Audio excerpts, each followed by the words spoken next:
सबको मेरा प्यार भरा नमस्कार। मैं डॉक्टर शबाना हबीब, सहायक आचार्य, राजकीय महिला महाविद्यालय तिरुवनंतपुरम। मैंने एक पाठ्यक्रम बनाया है। उस पाठ्यक्रम का शीर्षक है छायावादी काव्य। ये 2 सप्ताह में समाप्त होने वाला एक पाठ्यक्रम है। इसका 2 क्रेडिट है। इसको मैंने 4 अनुभागों में विभाजित किया है। पहले अनुभाग में आप लोगों को वीडियो कंटेंट मिलेगा और दूसरे अनुभाग में ई बुक्स और शब्दकोश आदि सहायक सामग्री मिलेंगे और तीसरे में जो है संदर्भ ग्रंथ सूची और वेबसाइट लिंक वगैरह मिलेंगे और 14 अनुभाग में स्वमूल्यांकन के लिए क्विज़ेस वगैरह होंगे।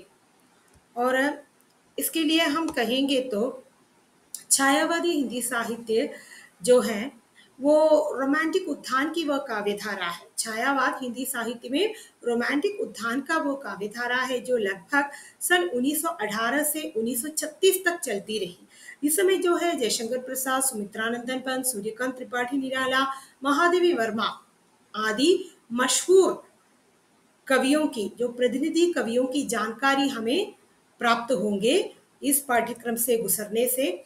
और इसका जो ऑब्जेक्टिव यानी कि उद्देश्य ये होंगे, आधुनिक कविता के अंतर्गत भारतेंदु युग और द्विवेदी युग के बाद छायावाद आते हैं, इन सभी की जानकारी छात्रों को प्राप्त होंगे और द्विवेदी युगीन कविता और छायावादी कविता का अंतर स्पष्ट होगा और छायावादी कविता की प्रमुख प्रवृत्तियों की जानकारी होना और छायावाद की प्रमुख रचनाओं के बारे में अवगत होना।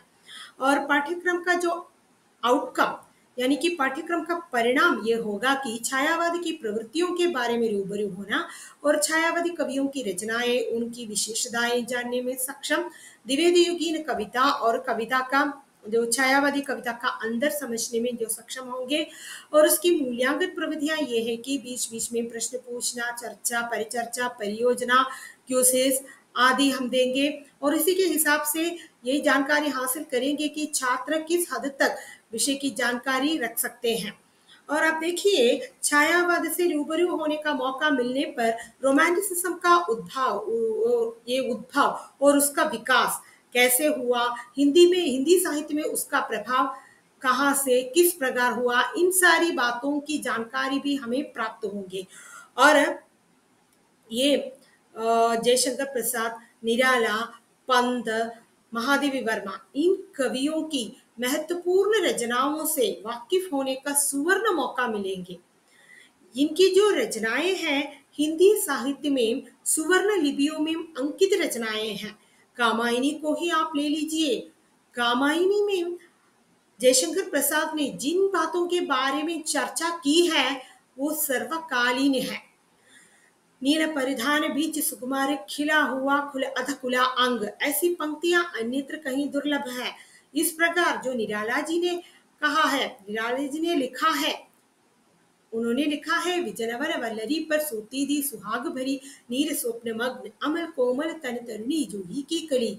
उस प्रकार जो प्रथम रश्मि में हिंदी के सुकुमार कवि पंत ने ऐसा लिखा है कि प्रथम रश्मि का आना रंगिनी तूने कैसे पहचाना, कहाँ कहाँ है बाल विहंगिनी पाया तूने ये गाना।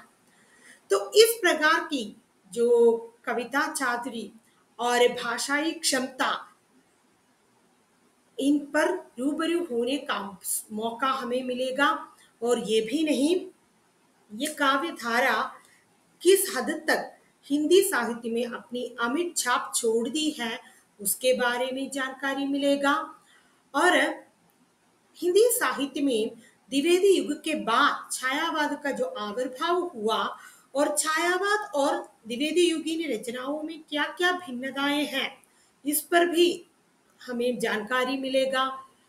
और मीरा भाई की तरह वेदना की जो अमर गायिका महादेवी वर्मा की रचनाओं में जो भाव है उन भाव सत्ता को हासिल करने का मौका मिलेगा।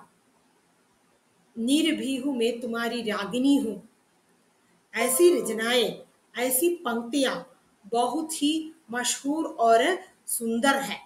कोमल कांत पदावली का जो प्रयोग किस प्रकार इन कविताओं में हुआ है इस पर भी विचार करने का मौका हमें जरूर मिलेगा।